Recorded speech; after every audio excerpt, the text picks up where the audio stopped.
जय हिंद दोस्तों, आप सभी का स्वागत है आपके अपने इस यूट्यूब चैनल में। तो दोस्तों, आज हम संपूर्ण इतिहास का पूरे 675 क्वेश्चन करने वाले हैं। यद्यप आप इस वीडियो को पूरा ध्यान से अच्छे तरीके से देखते हैं, पहले यद्यप आपने कभी इतिहास को पढ़ा है या नहीं पढ़ा है, आप सिर्फ इस वीडियो को देख लीजिए। पूरे 675 क्वेश्चन है। यद्यप आप पूरी वीडियो को अच्छे तरीके से देखते हैं तो आज के बाद इतिहास का आपका एक भी क्वेश्चन बाहर नहीं जाने वाला है। तो इसके लिए आपको क्या करना होगा कि वीडियो को पूरा ध्यान से देखना होगा। आपको पर डे इसी तरह की वीडियोस मिलती रहती है, इसलिए आप चैनल को तुरंत सब्सक्राइब करके बेल आइकन को जरूर प्रेस कर लीजिएगा। तो चलिए हम वीडियो को शुरू करते हैं ज़्यादा देरी ना करते हुए। और पूरे 675 क्वेश्चन है डियर, इसलिए हो सकता हो थोड़ा ज़्यादा टाइम लगे। उसके लिए आप क्या कीजिएगा कि वीडियो को शांतिपूर्वक बस आप बैठ कर जब सुनते भी रहेंगे तो भी आज के बाद आपका इतिहास का एक भी क्वेश्चन गलत नहीं होगा। तो चलिए ज़्यादा देरी न करते हुए वीडियो को शुरू करते हैं डियर। ठीक है, चलिए हम वीडियो को क्या करते हैं, शुरू करते हैं। ठीक है, चलिए देखिए पहला क्वेश्चन जैसे कह रहा है, चलिए देखिए कह रहा है टीपू सुल्तान ने अंग्रेजों के साथ युद्ध करते हुए कब वीरगति प्राप्त की थी। तो टीपू सुल्तान वो जो अंग्रेजों के साथ युद्ध कर रहा था उसमें वो उसकी मृत्यु कब हो गई थी। तो 1799 ईस्वी में उसकी क्या हो गई थी, मृत्यु हो गई थी। ठीक है, चलिए नेक्स्ट क्वेश्चन पर चलते हैं। देखिए कह रहा है कि बुद्ध ने वैराग्य भावना में किन 4 दृश्यों के कारण बलवती हुई, है ना। तो बुद्ध को वैराग्य भावना में किन 4 चीज़ों को उन्होंने देखा था जिसके कारण उनको क्या हुई थी, बलवती प्राप्त हुई थी। तो उन्होंने बूढ़ा व्यक्ति देखा था, रोगी व्यक्ति देखा था, मृतक देखा था और उसके बाद क्या देखा था, सन्यासी को देखा था। तो यही वो 4 चीज़ें थी जिनको देखकर बुद्ध ने क्या किया था, वैराग्य भावना को धारण किया था। ठीक है, चलिए नेक्स्ट क्वेश्चन पर चलते हैं। देखिए अगला क्वेश्चन कह रहा है कि सम्राट अशोक की वह कौन सी पत्नी थी जिसने उसे सबसे ज़्यादा प्रभावित किया। तो उनकी पत्नी का नाम क्या था, कारुवाकी था। कारुवाकी ने ही क्या किया था, सबसे ज़्यादा अशोक को प्रभावित किया था। ठीक है, चलिए नेक्स्ट क्वेश्चन पर चलते हैं। देखिए अगला क्वेश्चन कह रहा है निम्नलिखित में से सबसे प्राचीन राजवंश कौन सा है। तो सबसे प्राचीन राजवंश कौन सा है, वो है मौर्य वंश। ठीक है, मौर्य वंश क्या है, सबसे प्राचीन राजवंश है। ठीक है, चलिए नेक्स्ट क्वेश्चन पर चलते हैं। देखिए अगला क्वेश्चन क्या कह रहा है, चलिए तो आपको बता दें डियर, सारे इंपॉर्टेंट क्वेश्चन हम आप लोगों के लिए लेकर आए हैं। जब आप क्या करते हैं, वीडियो को पूरा ध्यान से देखते हैं तो आज के बाद आपका इतिहास का तो एक भी क्वेश्चन बाहर नहीं जाएगा, लेकिन वीडियो को पूरा देखना आपका फर्ज बनता है। ठीक है, देखिए कह रहा है कि अशोक के शिलालेखों को पढ़ने वाला प्रथम अंग्रेज, बात यहाँ पे गौर कीजिएगा कि बात कर रहा है प्रथम अंग्रेज। तो प्रथम अंग्रेज कौन था, वो थे आपके जेम्स प्रिंसप थे, जिन्होंने क्या किया था, अशोक के शिलालेखों को सबसे पहले पढ़ने का कार्य किया था। ठीक है, अगला क्वेश्चन देखिए कह रहा है कि श्रीनगर की स्थापना किस शासक ने की थी। तो श्रीनगर की स्थापना किसने की थी, अशोक ने की थी। अशोक ने की थी। और एक क्वेश्चन आपसे यहाँ से ये पूछा जाता है कि अशोक जो था उसने जब 261 ईसा पूर्व कलिंग का युद्ध हुआ था, 261 ईसा पूर्व कलिंग का युद्ध हुआ था, उस युद्ध के बाद अशोक ने कौन सा धर्म ग्रहण कर लिया था। तो आपको याद रखना होगा कि अशोक ने क्या किया था, बौद्ध धर्म को ग्रहण कर लिया था कलिंग युद्ध के बाद। ठीक है, चलिए नेक्स्ट क्वेश्चन पर चलते हैं। देखिए कह रहा है कि निम्न में से किसने अपनी राजधानी मुर्शिदाबाद से मुंगेर स्थानांतरित की थी। इंपॉर्टेंट क्वेश्चन है, काफ़ी बार पेपर में ये आया है। ठीक है, क्या है, मीर कासिम जो था उसने क्या किया था, मुर्शिदाबाद से मुंगेर जो है अपनी राजधानी को स्थानांतरित किया था। चलिए अगला क्वेश्चन कह रहा है कि किस ग्रंथ में शूद्रों के लिए आर्य शब्द का प्रयोग हुआ है। तो ध्यान से देखिएगा, कह रहा है कि शूद्रों के लिए आर्य शब्द का प्रयोग हुआ है, वो है अर्थशास्त्र। ठीक है, अब एक पुस्तक आती है अर्थशास्त्र। अर्थशास्त्र की रचना किसके द्वारा की गई थी, कौटिल्य या चाणक्य के द्वारा क्या की गई थी, अर्थशास्त्र की रचना की गई थी। ठीक है, चलिए देखिए अगले क्वेश्चन पर हम चलते हैं। देखिए अगला क्वेश्चन कह रहा है डियर, देखिए अगला क्वेश्चन कह रहा है पुरुषपुर, है ना, पुरुषपुर निम्नलिखित में से किसका प्राचीन नाम था। तो पुरुषपुर जो है किसका नाम था, पेशावर का प्राचीन नाम था। चलिए अगला क्वेश्चन देखिए कह रहा है कि गुप्त काल के सिक्कों का सबसे बड़ा ढेर कहाँ से प्राप्त हुआ है। तो गुप्त काल के जो सिक्के होते हैं वो सबसे ज़्यादा कहाँ से प्राप्त हुए हैं, बयाना से प्राप्त हुए हैं। बयाना कहाँ पड़ता है, भरतपुर में पड़ता है। ठीक है, तो बयाना भरतपुर से प्राप्त हुए हैं। ठीक है, अगला क्वेश्चन देखिए कह रहा है कि बेंगी के युद्ध में चोल नरेश करिकाल से पराजित होकर किस चेर राजा ने आत्महत्या कर ली थी। तो उसको किसने किया था, नेदुंजेरल आदान ने क्या कर लिया था, अपनी आत्महत्या कर ली थी कारिकाल से पराजित होने के बाद। ठीक है, अब देखिए अगला क्वेश्चन कह रहा है कि भीमराव अंबेडकर की पढ़ाई लिखाई में किसने चलिए थोड़ा सा आगे चलते हैं। देखिए क्या कह रहा है कि भीमराव अंबेडकर की पढ़ाई लिखाई में किसने सर्वाधिक सहयोग दिया था। तो वो सहयोग किसने दिया था, बड़ौदा के महाराज, ठीक है, बड़ौदा के महाराष्ट्र जी ने क्या किया था, इनको सर्वाधिक सहयोग दिया था। अगला क्वेश्चन कह रहा है कि महाराष्ट्र में गणपति उत्सव आरंभ करने का श्रेय किसको प्राप्त है। तो गणपति उत्सव जो है कहाँ मनाया जाता है, महाराष्ट्र में मनाया जाता है। एक क्वेश्चन आपसे यहाँ से ये ऐसा बन सकता है, ठीक है। तो इसको मनाने का श्रेय जो है यहाँ पे शुरुआत किसने की थी, वो की थी बाल गंगाधर तिलक जी ने। क्या किया था, बाल गंगाधर तिलक जी ने क्या किया था, गणपति उत्सव का प्रारंभ किया था, ठीक है। देखिए अगला क्वेश्चन कह रहा है कि किस राष्ट्रकूट शासक ने एलोरा के पर्वतों को काटकर प्रसिद्ध कैलाश मंदिर का निर्माण करवाया था। तो अब यहाँ पे देखिए क्वेश्चन पूछ रहा है कि कैलाश मंदिर का निर्माण जो है किसके द्वारा कराया गया था। तो वो कराया गया था कृष्ण प्रथम के द्वारा। क्या किया गया था, कैलाश मंदिर का निर्माण कराया गया था। अगला क्वेश्चन देखिए कह रहा है कि बेंगी के चालुक्य वंश का संस्थापक कौन था। तो बेंगी के चालुक्य वंश का संस्थापक जो था वो कौन था, विष्णुवर्धन था, ठीक है। चलिए नेक्स्ट क्वेश्चन पर चलते हैं। देखिए अब अगले क्वेश्चन पर चलते हैं। देखिए ये सारे इंपॉर्टेंट क्वेश्चन है डियर, इसलिए आप वीडियो को बार बार बता रहे हैं, जरा सा भी स्किप मत कीजिएगा, फायदा आपको जरूर होगा इस वीडियो से। देखिए कह रहा है कि महावीर ने जैन संघ की स्थापना कहाँ की थी। तो महावीर स्वामी जो थे, जो कि क्या थे, जैन धर्म के तीर्थंकर थे, है ना, जैन धर्म के तीर्थंकर। तो उन्होंने क्या थे, जैन संघ की स्थापना कहाँ की थी, उन्होंने जैन संघ की स्थापना कहाँ की थी, पावापुरी में की थी, ठीक है। चलिए अगले क्वेश्चन पर चलते हैं। देखिए कह रहा किस विदेशी दूत ने अपने को घोषित किया था। तो भागवत जो है किसने घोषित किया था, हेलियोडोरस ने क्या किया था, अपने आप को क्या कर लिया था, भागवत घोषित किया था। देखिए अगला क्वेश्चन कह रहा है कि वैदिक कालीन लोगों ने सर्वप्रथम किस धातु का प्रयोग किया था।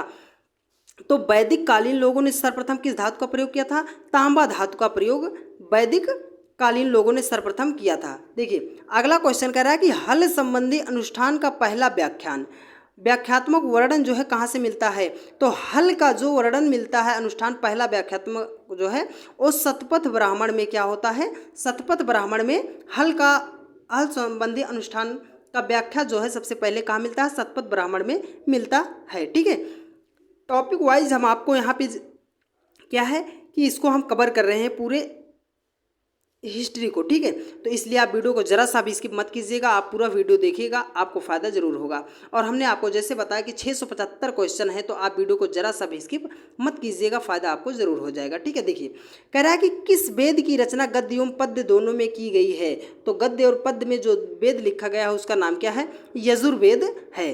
देखिए अगला क्वेश्चन कह रहा है कि ज्ञान मार्गी शाखा के कवियों को किस नाम से पुकारा जाता है। तो ज्ञान मार्गी शाखा के कवियों को क्या कहा जाता है, संत कवि कहा जाता है, ठीक है।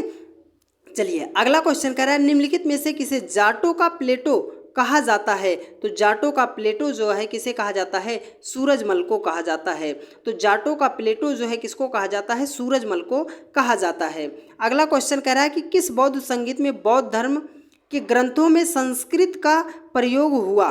तो वह है चतुर्थ, है ना, चतुर्थ बौद्ध संगीत जो है उसमें क्या किया गया था, संस्कृत का क्या कर दिया गया था, प्रयोग किया गया था, ठीक है। चलिए अब देखिए अगला क्वेश्चन जो कह रहा है, देखिए अगले क्वेश्चन पर हम चलते हैं आपको लेकर। देखिए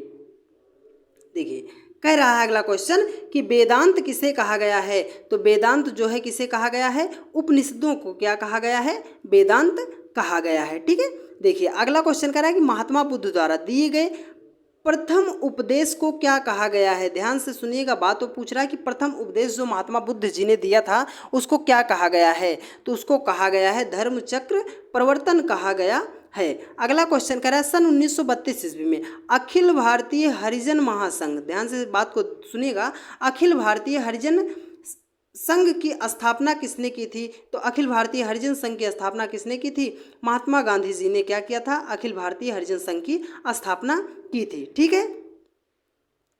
अब देखिए महमूद गजनबी के आक्रमण के समय हिंदू शाही साम्राज्य की राजधानी कहाँ थी। तो जब महमूद गजनबी ने भारत पर आक्रमण किया था उस समय हिंदू शाही साम्राज्य की राजधानी कहाँ थी। तो ये कहाँ थी, उद्मांडपुर में। देखो क्या कह रहा है, उद्मांडपुर या इसके आगे कुछ लिखा है, उसने क्या कहा, देखो उद्मांडपुर या ओहिंद थी। क्या था, उद्मांडपुर या ओहिंद था, ठीक है, उद्मांडपुर या ओहिंद था। अगला क्वेश्चन कह रहा है कि मराठों ने गोरिल्ला युद्ध प्रणाली, मराठों ने गोरिल्ला युद्ध प्रणाली का कुशल प्रशिक्षण संभवतः किससे प्राप्त था?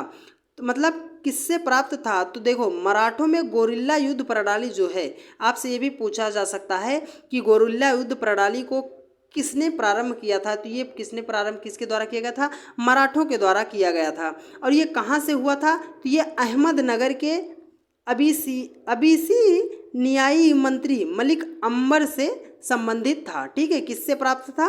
तो मलिक अंबर को आप याद रखिएगा। ठीक है, चलिए देखिए अगला क्वेश्चन जो कह रहा है डियर, देखिए भारतीय इतिहास में अमरम है ना, अमरम का अर्थ क्या हुआ करता था? तो अमरम का अर्थ क्या होता था? जागीर होता था। अब जागीर तो आप लोगों को पता ही होगा, है ना। तो अमरम का अर्थ जो है क्या होता था? जागीर हुआ करता था।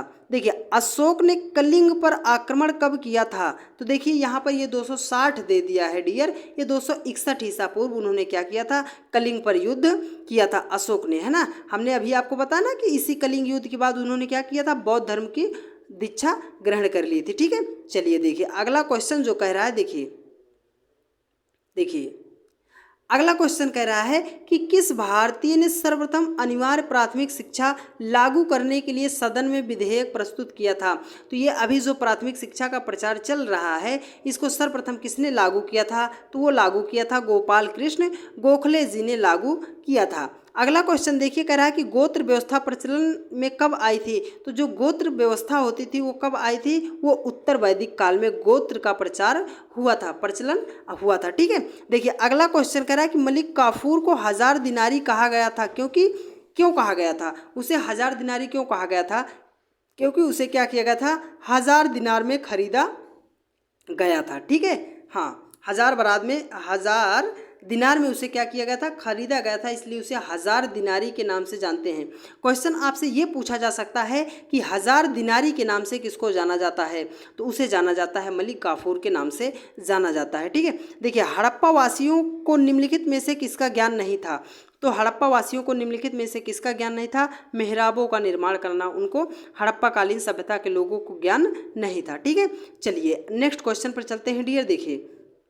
देखो थोड़ा टाइम हो सकता हो लगेगा ना, तो इसलिए हम बता रहे हैं आपको, क्या कीजिएगा कि टाइम लग रहा है कोई बात नहीं, लेकिन आप क्या कीजिएगा कि ध्यान से वीडियो को देखिएगा। पूरा इतिहास जो है आपको एक वीडियो में मिल रहा है, तो आप वीडियो को पूरा अच्छे तरीके से देख लीजिएगा। देखिए कह रहा है कि निम्नलिखित में से किस व्यक्ति को बिना ताज का बादशाह कहा जाता है? इंपॉर्टेंट क्वेश्चन है, आप इसको ध्यान से देखिएगा कि बिना ताज का बादशाह किसे कहा जाता है? वो कहा जाता है सुरेंद्रनाथ बनर्जी को। ठीक है, सुरेंद्रनाथ बनर्जी को कहा जाता है।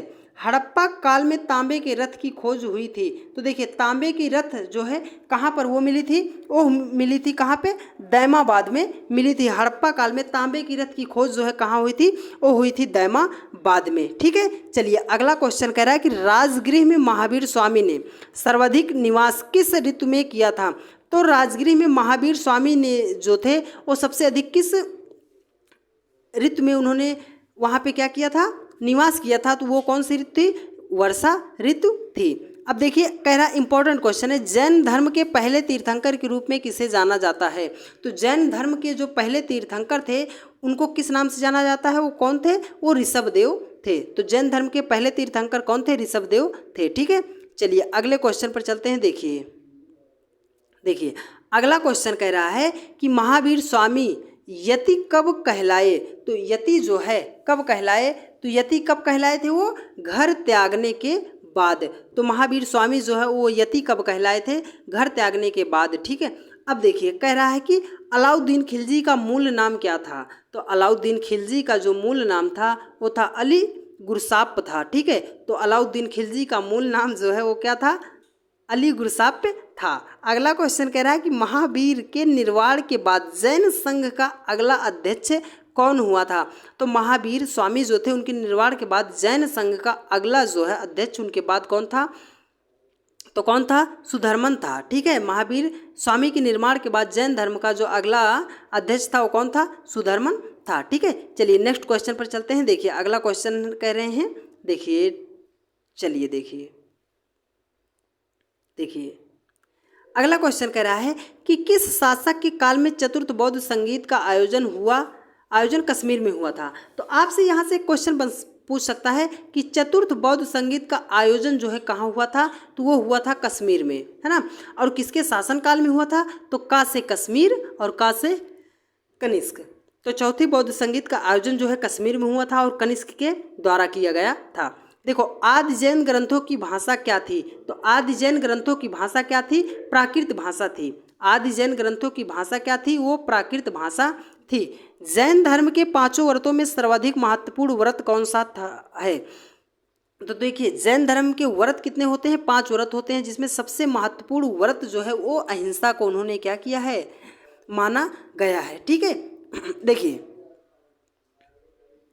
देखो सर्वप्रथम चारों आश्रमों के विषय की जानकारी कहाँ से मिलती है, तो जो चारों विषय हैं उनकी जानकारी कहाँ से मिलती है, जाबालोपनिषद से मिलती है। तो सर्वप्रथम चारों आश्रमों के विषय की जानकारी कहाँ से मिलती है, जाबालोपनिषद से मिलती है। ठीक है, सारे इंपॉर्टेंट क्वेश्चन हम आप लोगों के लिए संपूर्ण इतिहास का लेकर आए हैं डियर, इसलिए हम आपको बता रहे हैं कि आप जो है वीडियो को जरा सा भी स्किप मत कीजिएगा। ठीक है, देखिए कह रहा है कि मुस्लिम कानून के 4 स्रोतों में से 3 कुरान, हदीस एवं इज्मा निम्नलिखित में से कौन सा चौथा स्रोत है, तो देखो कुरान है, हदीस है, इज्मा है, उसके बाद क्या होता है, कयास होता है। मुस्लिम कानून के जो 4 स्रोत होते हैं। ठीक है, देखिए अगला क्वेश्चन कह रहा है कि मोहनजोदड़ो स्नानागार के पश्चिम में स्थित स्तूप का निर्माण किस काल में किया गया था, तो मोहनजोदड़ो में स्नानागार। अगले यहाँ से क्वेश्चन पूछ सकता है कि बृहद स्नानागार कहाँ पर मिलते हैं, तो बृहद स्नानागार के जो साक्ष्य हैं वो कहाँ मिलते हैं, मोहनजोदड़ो में मिलते हैं। लेकिन किस काल में इसका निर्माण किया गया था, तो ये कुषाण काल में क्या किया गया था, इसका निर्माण किया गया था। अब देखिए भारत में धन निष्कासन का तात्पर्य क्या है, तो भारत में धन निष्कासन का तात्पर्य क्या है, जो धन भारत से बाहर जाता था उसके बदले में कुछ भी प्राप्त ना हो, मतलब हम भारत से धन को बाहर भेज दें लेकिन उसके बदले में हमें कुछ ना प्राप्त हो, तो उसे हम क्या कहते थे, धन निष्कासन कहा जाता था। ठीक है, चलिए नेक्स्ट क्वेश्चन पर चलते हैं। देखिए अगला क्वेश्चन कह रहा है, देखिए अगला क्वेश्चन कह रहा है कि इंडिपेंडेंस नामक समाचार पत्र का प्रकाशन किसने प्रारंभ किया था, तो इंडिपेंडेंस का जो है नामक समाचार पत्र किसने प्रकाशित किया था, तो पंडित मोतीलाल नेहरू जी ने क्या किया था, पंडित मोतीलाल नेहरू जी ने क्या किया था, इंडिपेंडेंस नामक समाचार पत्र का प्रकाशन किया था। कह रहा है सिंध का बाग या मृतकों का टीला हड़प्पा सभ्यता के किस पुरास्थल को कहा जाता है, तो सिंध का बाग या मृतकों का टीला किसको कहा जाता है, मोहनजोदड़ो को कहा जाता है। ठीक है, अगला क्वेश्चन देखिए कह रहा है कि कांग्रेस की स्थापना ब्रिटिश सरकार की एक पूर्व निश्चित गुप्त योजना के अनुसार की गई, यह किस पुस्तक में लिखा गया है, तो यह पुस्तक किस पुस्तक में लिखा गया है, इंडिया टुडे में लिखा गया है। ठीक है, इंडिया टुडे में लिखा गया है। तो हो सकता हो आज आपको टाइम लगे डियर, क्योंकि हमने बताया ना कि यहाँ पे आपको 600 से अधिक क्वेश्चन आपको देखने को मिलेंगे, तो इसलिए हम आपको बार बार कह रहे हैं कि शांतिपूर्वक बैठे रहिएगा, खाना वाना खाते रहिएगा और अच्छे तरीके से वीडियो को, हमारी आवाज़ को आप सुनते रहिएगा, आपको इतिहास में सारे क्वेश्चन आपको याद हो जाएंगे। देखिए कह रहा है कि ऐसा कौन सा प्रथम सूफी साधक था जिसने अपने आप को अनहलक घोषित किया था, तो अनहलक जो घोषित किया था उस किसने किया था, मंसूर हल्लाज ने क्या किया था, अपने आप को अनहलक घोषित किया था। ठीक है, क्या घोषित किया था, अनहलक घोषित किया था। अगला क्वेश्चन देखिए कह रहा है कि ब्रिटेन की हाउस ऑफ लॉर्ड्स, देखो हाउस ऑफ लॉर्ड्स ने किस अंग्रेज अधिकारी को ब्रिटिश साम्राज्य का शेर कहा था, तो किसने कहा था, जनरल डायर को कहा था। जनरल डायर ही क्या था जिसने क्या किया था, 13 अप्रैल 1919 ईस्वी को यहाँ पे क्या किया था, अमृतसर में जलियांवाला हत्याकांड केस इसी के समय हुआ था। देखिए कह रहा है इंडिया इंडिपेंडेंस लीग की स्थापना किसने की थी, तो इंडिया इंडिपेंडेंस लीग की स्थापना जो है किसके द्वारा की गई थी, रास बिहारी बोस जी के द्वारा क्या किया गया था, इंडिया इंडिपेंडेंस लीग की स्थापना की थी। अगला क्वेश्चन देखिए कह रहा है कि किस व्यक्ति ने गांधी जी के नमक सत्याग्रह की तुलना नेपोलियन की पेरिस यात्रा से की थी, तो वो किसने की थी, सुभाष चंद्र बोस जी ने क्या किया था, जो गांधी जी ने नमक यात्रा निकाला था उसकी तुलना नेपोलियन की पेरिस यात्रा से की थी, वो किसने किया था, सुभाष चंद्र बोस जी ने किया था। ठीक है, देखिए अगला क्वेश्चन कह रहा है डियर, देखिए कह रहा है कि हरविलास शारदा द्वारा प्रस्तावित अधिनियम जिसे सामान्यतः शारदा अधिनियम कहा जाता है क्या था, तो देखो शारदा अधिनियम जो है ये किससे संबंधित था? ये बाल विवाह निरोधक अधिनियम से संबंधित था, जो कब आया था? 1929 ईस्वी में आया था। तो जिसको हम क्या कहते हैं? शारदा एक्ट के नाम से भी जानते हैं ना। हाँ, तो शारदा एक्ट जो है किसके विरोध में था? तो बाल विवाह के विरोध में बनाया गया एक अधिनियम था। देखिए, कह रहा है कि शिमला का सन्यासी के नाम से कौन विख्यात है? तो शिमला का सन्यासी किसको कहा जाता है? ए.ओ. ह्यूम को कहा जाता है। यहीं पर आप नोट कीजिएगा कि 1885 ईस्वी में आईएनसी, इंडियन नेशनल कांग्रेस, है ना, राष्ट्रीय कांग्रेस की स्थापना कब की गई थी? 1885 ईस्वी में की गई थी। उसकी भी स्थापना ए.ओ. ह्यूम के द्वारा ही की गई थी। चलिए नेक्स्ट क्वेश्चन पर चलते हैं, और जो आपको इम्पोर्टेंट फैक्ट हम बता रहे हैं इसको भी आप ध्यान में रखते हुए चलते रहिएगा, ठीक है। देखिए, अगला क्वेश्चन कह रहा है कि, देखिए ये तो वही क्वेश्चन आ गया ना। देखिए अगला क्वेश्चन कह रहा है, देखो ध्यान से, देखो कह रहा है कि हड़प्पा सभ्यता की मुद्राएं किससे निर्मित की जाती थी? तो हड़प्पा काल की जो मुद्राएं थी वो निर्मित किससे की जाती थी? वो निर्मित की जाती थी मिट्टी से निर्मित की जाती थी। अगला क्वेश्चन कह रहा है वर्नाक्यूलर प्रेस एक्ट को किस वायसराय ने समाप्त किया था? तो वर्नाक्यूलर प्रेस एक्ट को लॉर्ड रिपन ने क्या कर दिया था? समाप्त कर दिया था। अगला क्वेश्चन कह रहा है कि सिंधु घाटी सभ्यता के संबंध में निम्न में से कौन सा कथन असत्य है? तो देखो यहाँ पे कथन तो हम नहीं दे पाए, लेकिन यहाँ पे क्या कह रहा है कि नहरों द्वारा सिंचाई की जाती थी। तो सिंधु घाटी सभ्यता में नहरों द्वारा सिंचाई नहीं की जाती थी, यही कथन जो है क्या था? असत्य था। अब देखिए कह रहा है कि बौद्ध धर्म के त्रिरत्न के बारे में क्या असत्य है? तो बौद्ध धर्म के त्रिरत्न के बारे में क्या असत्य है? स्तूप वहाँ पे नहीं था, ठीक है। श्रीमद् भागवत की रचना किसने की थी? तो श्रीमद् भागवत की रचना महर्षि वेदव्यास जी के द्वारा की गई थी। श्रीमद् भागवत की स्थापना जो है, की रचना जो है किसके द्वारा की गई थी? तो महर्षि वेदव्यास जी के द्वारा किया गया था। चलिए नेक्स्ट क्वेश्चन पर चलते हैं। देखिए अगला क्वेश्चन जो कह रहा है, देखिए अगला क्वेश्चन कह रहा है कि हिंदुस्तान तलवार के जोर पर जीता गया था। देखो ये कह रहा है कि हिंदुस्तान जो है तलवार के जोर के बल पर क्या किया गया था? जीता गया था।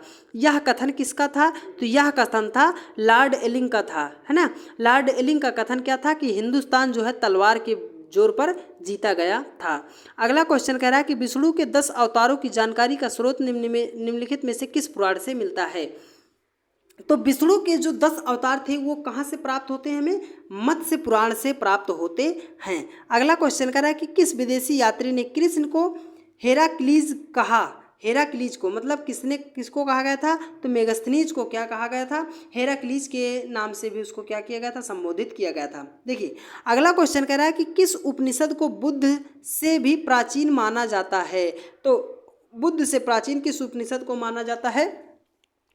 कठोपनिषद को क्या किया जाता है? बुद्ध से भी प्राचीन इतिहास का माना जाता है। किसको? कठोपनिषद को माना जाता है, ठीक है।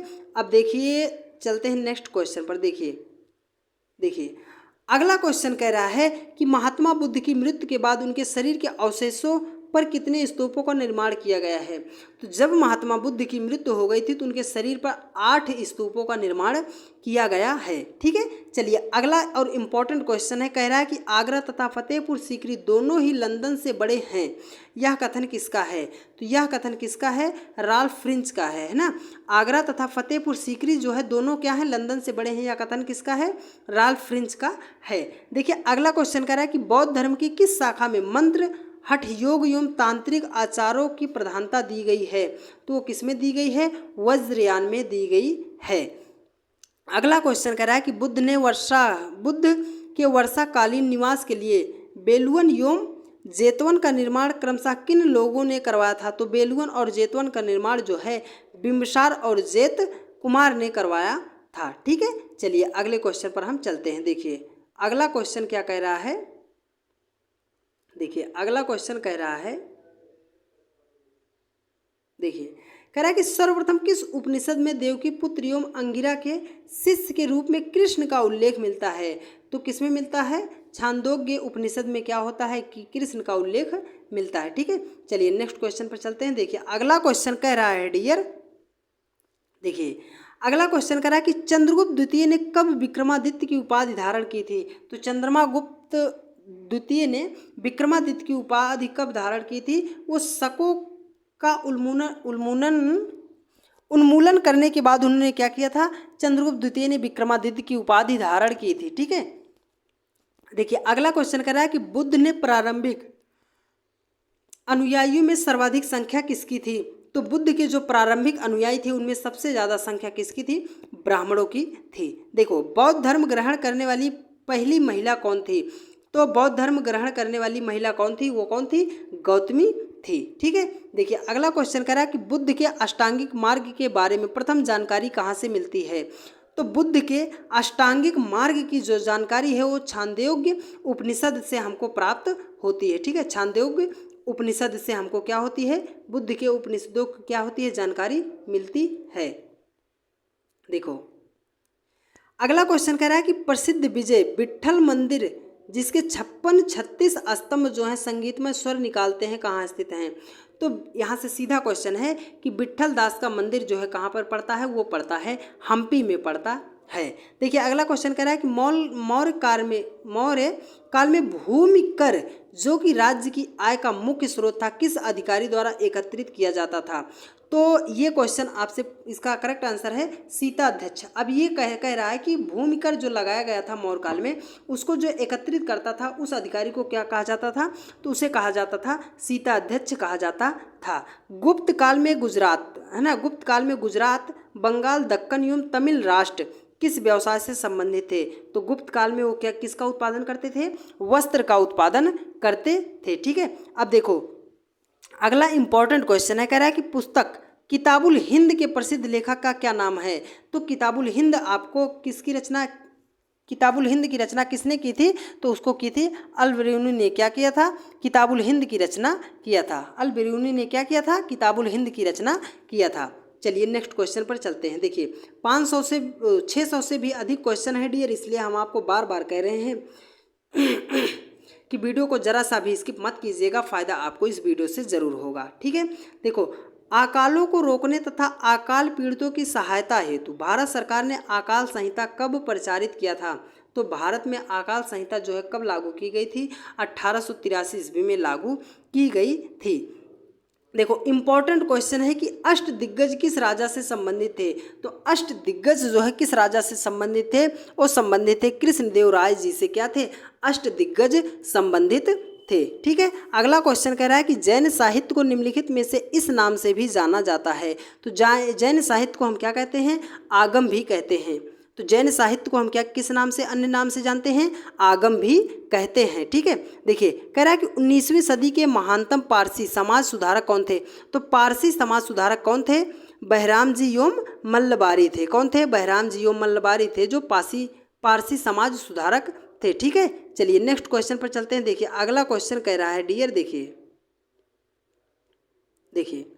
कह रहा है कि भारत में प्रथम 3 विश्वविद्यालय कलकत्ता, मद्रास तथा बम्बई की स्थापना किस वर्ष की गई थी? तो 3 विश्वविद्यालय कलकत्ता, मद्रास तथा बम्बई की स्थापना जो है 1857 ईस्वी में की गई थी। अब देखिए कह रहा है कि भारतीय राष्ट्रीय कांग्रेस के 1924 ईस्वी के अधिवेशन में महात्मा गांधी द्वारा एकमात्र बार अध्यक्षता की गई थी। यह अधिवेशन कहाँ हुआ था? तो महात्मा गांधी जी ने केवल इंडियन नेशनल कांग्रेस, है ना, भारतीय राष्ट्रीय कांग्रेस की केवल एक अध्यक्षता की थी 1924 ईस्वी में, जो कहाँ की थी? बेलगांव की थी। ठीक है, तो महात्मा गांधी ने क्या किया था?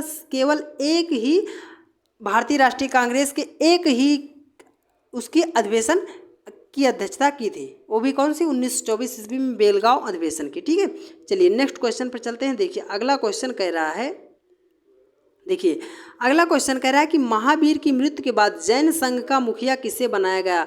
तो महावीर स्वामी की जब जैन मृत्यु हो गई थी तो उसके बाद सुधर्मण को क्या किया गया था? जैन संघ का मुखिया बनाया गया था। ठीक है, देखिए राजगिरी का राजकीय चिकित्सक जीवक जिसे गणिका के पुत्र के रूप में जाना जाता है, उस गणिका का नाम क्या था? तो उस गणिका का क्या नाम था? सलावती था। ठीक है, अब देखिए दीवान ए मुस्तखराज, देखिए इंपॉर्टेंट है, दीवान ए मुस्तखराज किसने स्थापित किया था? तो दीवान ए मुस्तखराज जो है किसने स्थापित किया था? अलाउद्दीन खिलजी जी के द्वारा क्या किया गया था? दीवान ए मुस्तखराज की स्थापना की गई थी। जहांगीर के कहने पर अब्दुल फजल का कत्ल किसने किया था? तो अब्दुल फजल का कत्ल जो है वीर सिंह देव बंदेला ने किया था। तो जहांगीर के कहने पर अब्दुल फजल का कत्ल किसने किया था? वीर सिंह देव बंदेला ने किया था। ठीक है, चलिए नेक्स्ट क्वेश्चन पर चलते हैं। देखिए अगला क्वेश्चन कह रहा है देखिए, जैन धर्म का वास्तविक संस्थापक किसे माना जाता है? तो जैन धर्म का वास्तविक संस्थापक जो है किसे माना जाता है? महावीर स्वामी को माना जाता है। देखिए, वह प्रथम गुप्त शासक कौन था जिसने परम भागवत की उपाधि धारण की थी? तो परम भागवत की उपाधि जो है चंद्रगुप्त द्वितीय ने क्या किया था? चंद्रगुप्त द्वितीय ने परम भागवत की उपाधि धारण की थी। गीत गोविंद ग्रंथ के रचयिता कौन है? तो गीत गोविंद की रचना किसने की थी? जयदेव के द्वारा की गई थी। इंपॉर्टेंट क्वेश्चन है, आप इसको नोट कीजिएगा। देखिए, अगला क्वेश्चन कह रहा है कि निम्नलिखित में से कौन सा शासक पृथ्वीराज चौहान के नाम से प्रसिद्ध है? तो पृथ्वीराज चौहान के नाम से कौन सा शासक प्रसिद्ध है? वो पृथ्वीराज तृतीय हैं। ठीक है, देखिए, चित्तौड़ के कीर्ति स्तंभ का निर्माण किसने करवाया था? तो चित्तौड़ के कीर्ति स्तंभ का निर्माण जो है राणा कुंभा जी के द्वारा क्या किया गया था? करवाया गया था। हो सकता हो थोड़ा सा टाइम लगे डियर, क्योंकि क्वेश्चन भी ज़्यादा हैं, तो इसलिए आप क्या कीजिए, हम आपको बताएं ना, खाते पीते मस्त रहिए और अच्छे तरीके से आप इसको सिर्फ सुनते रहिएगा, फ़ायदा आपको ज़रूर होगा। ठीक है, देखिए, कह रहा है कि निम्नलिखित युग्मों में से कौन सा सही सुमेलित नहीं है? तो ये अब देखिए, यहाँ पे वो क्वेश्चन तो नहीं दिया, जहांगीर जो है बल्ख का युद्ध, यही सुमेलित नहीं है। कह रहा है कि निम्नलिखित संगठनों में से किसने शुद्धि आंदोलन का समर्थन किया? तो जो शुद्धि आंदोलन चलाया गया था उसका समर्थन जो है किसने किया था? तो आर्य समाज के द्वारा क्या किया गया था? उसकी शुद्धि आंदोलन का क्या किया गया था? समर्थन किया गया था। देखिए, कह रहा है कि मंगल पांडे कहाँ के विद्रोह से जुड़े थे? तो मंगल पांडे जो हैं 1857 की जो क्रांति हुई थी, मंगल पांडे कहाँ से? बैरकपुर छावनी से ये क्या हुए थे?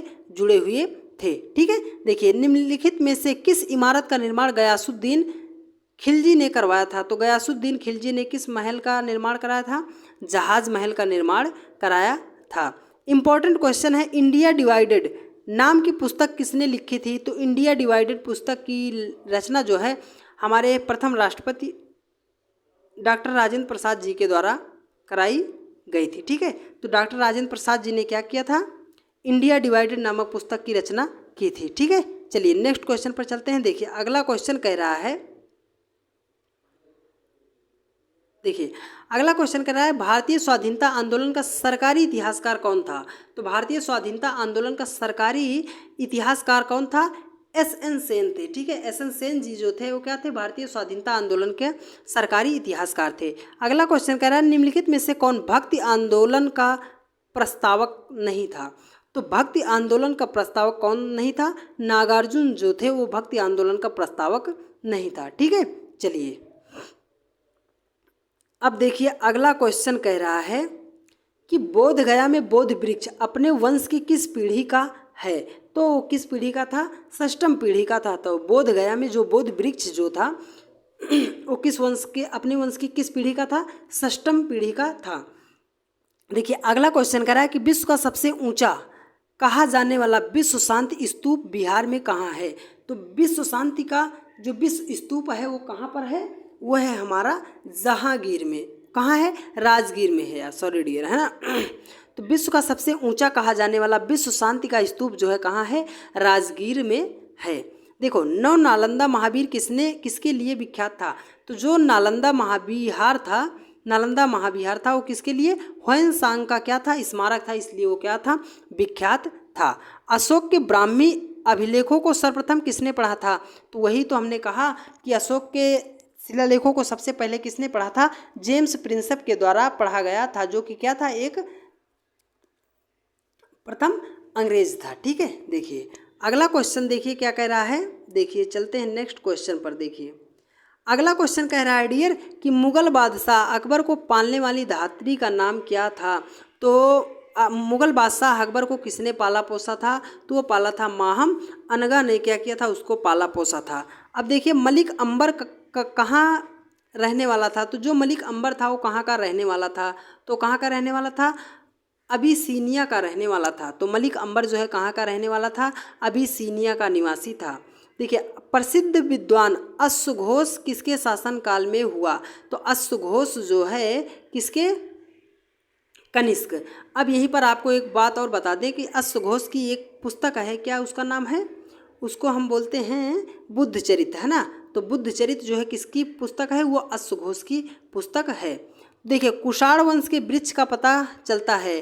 तो राबाटक अभिलेख से कुषाण वंश के वृक्ष का पता चलता है। ठीक है, देखिए कह रहा है कि मिलिंद जो है किस हिंदी यूनानी राजा को कहा जाता है।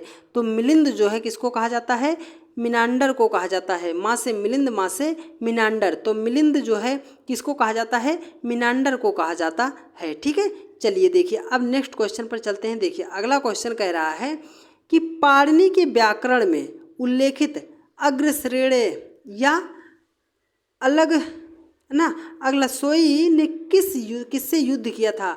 तो अगलसोई जो है वो किससे युद्ध किया था, वो युद्ध किया था सिकंदर से युद्ध किया था। तो अग्रश्रेण या हम क्या बोलते हैं, अगलसोई जो है किससे युद्ध किया था, वो युद्ध किया था सिकंदर से किया था। मौर्य सम्राट अशोक की पत्नी का नाम क्या था। तो मौर्य सम्राट अशोक की पत्नी का नाम जो था वो क्या था, देवी था। अगला क्वेश्चन देखिए कह रहा है कि शेर शाह के बाद अकबर से पहले दिल्ली पर राज्य करने वाले हिंदू राजा का नाम क्या था। तो शेर शाह से पहले जो है किसने किया था, हेमू ने राज्य किया था। ठीक है, चलिए देखिए कह रहा है कि आर्य शब्द का शाब्दिक अर्थ क्या है। तो आर्य शब्द का जो शाब्दिक अर्थ होता है वो क्या होता है, श्रेष्ठ या कुलीन होता है। तो आर्य शब्द का जो शाब्दिक अर्थ होता है वो क्या होता है, श्रेष्ठ या कुलीन होता है। देखिए अगला क्वेश्चन कह रहा है कि निम्नलिखित में से किस फसल का ज्ञान वैदिक काल के लोगों को नहीं था। तो वैदिक काल के लोगों को जो है तंबाकू का ज्ञान नहीं था। वैदिक काल के लोगों को क्या था, तंबाकू का ज्ञान नहीं था। ठीक है, चलिए नेक्स्ट क्वेश्चन पर चलते हैं। देखिए अगला क्वेश्चन कह रहा है कि निम्नलिखित में से वैदिक गणित का महत्वपूर्ण अंग कौन है। तो वैदिक गणित का महत्वपूर्ण अंग जो है वो कौन है, वो शुल्ब सूत्र है। तो निम्नलिखित में से वैदिक गणित का महत्वपूर्ण अंग जो है कौन है, वो शुल्ब सूत्र है। देखिए नेक्स्ट क्वेश्चन कह रहा है कि किस वेद में प्राचीन वैदिक युग की संस्कृत के बारे में सूचना दी गई है। तो प्राचीन वैदिक युग की संस्कृत के बारे में सूचना दी गई है, वो दी गई है ऋग्वेद में दी गई है। ठीक है, चलिए नेक्स्ट क्वेश्चन पर चलते हैं। देखिए अगला क्वेश्चन जो कह रहा है, देखो वेदों की संख्या कितनी है। तो कितने वेद हैं, 4 वेद हैं। ठीक है, देखो कह रहा है कि भारत के राजगृह राज चिन्ह में प्रयुक्त होने वाला शब्द सत्यमेव जयते किस उपनिषद से लिया गया है। तो ये इंपॉर्टेंट क्वेश्चन है, काफ़ी बार डियर पूछा गया है। ये कहाँ से लिया गया है, मुंडकोपनिषद से लिया गया है। अगला क्वेश्चन कह रहा है कि ऋग्वैदिक आर्यों का मुख्य व्यवसाय क्या था। तो ऋग्वैदिक आर्यों का जो मुख्य व्यवसाय था वो क्या था, पशुपालन था। तो ऋग्वैदिक आर्य जो है वो किसका पालन करते थे, वो पशुपालन जो है उनका मुख्य व्यवसाय था। अगला क्वेश्चन कर रहा है कि निम्नलिखित में से कौन सा प्रांत मौर्य साम्राज्य से बाहर था। तो मौर्य साम्राज्य से बाहर कौन सा प्रांत था, वो था असम था। ठीक है, अशोक का सबसे छोटा स्तंभ लेख कौन सा है। इंपॉर्टेंट क्वेश्चन है, इसको आप नोट कीजिएगा, छपेगा डियर। ये कह रहा है कि अशोक का सबसे छोटा स्तंभ लेख कौन सा है। तो रुम्मनदेई अभिलेख को क्या कहा जाता है, अशोक का सबसे छोटा अभिलेख कहा जाता है। ठीक है, देखिए अगला क्वेश्चन कह रहा है कि प्रसिद्ध 10 राजाओं का युद्ध, जिसे हम क्या बोलते हैं, 10 राज युद्ध, किस नदी के तट पर लड़ा गया था। तो ये इंपॉर्टेंट क्वेश्चन है, कहाँ पर लड़ा गया था, परशुड़वी नदी के किनारे लड़ा गया था। तो 10 राज युद्ध का जो है किसके किनारे, किस नदी के किनारे लड़ा गया था, परशुड़वी नदी के किनारे क्या किया गया था, 10 राज युद्ध जो है लड़ा गया था। देखो मौर्यकालीन गुफाओं में सर्वाधिक प्राचीन गुफा निम्न में से किस पहाड़ी पर है। तो मौर्यकालीन गुफाओं में सर्वाधिक प्राचीन गुफा जो है किस नदी के किस पहाड़ी पर है, वो क्या है, बराबर पहाड़ी पर हैं। देखिए निम्नलिखित में से किस ग्रंथ में शूद्रों के लिए आर्य शब्द का प्रयोग हुआ है। तो ये अभी क्वेश्चन आया था डियर, यह अर्थशास्त्र में हुआ है। अशोक के अभिलेखों में सबसे लंबा स्तंभ लेख किस निम्नलिखित में से कौन सा था। तो अशोक का जितने भी अभिलेख थे उसमें सबसे लंबा जो स्तंभ लेख था वो कौन सा था, 7वां था। देखो कह रहा है कि मौर्य काल में गुप्तचरों को क्या कहा जाता था। तो मौर्य काल में गुप्तचरों को क्या कहा जाता था, गूढ़ कहा जाता था। तो क्या कहा जाता था, गूढ़ कहा जाता था, है ना, गूढ़ पुरुष कहा जाता था। ठीक है, चलिए देखिए अगला क्वेश्चन जो है क्या कह रहा है, भूमिदान का प्रथम उल्लेख कब मिला। तो भूमिदान का जो प्रथम उल्लेख है वो कब मिला था, सातवाहन के समय जो है क्या हुआ था, भूमिदान का उल्लेख पहली बार मिला था। वशिष्ठी पुत्र पुलुमामी ने द्वितीय सदी के मध्य में सातवाहन राज्य की राजधानी किसे बनाया था।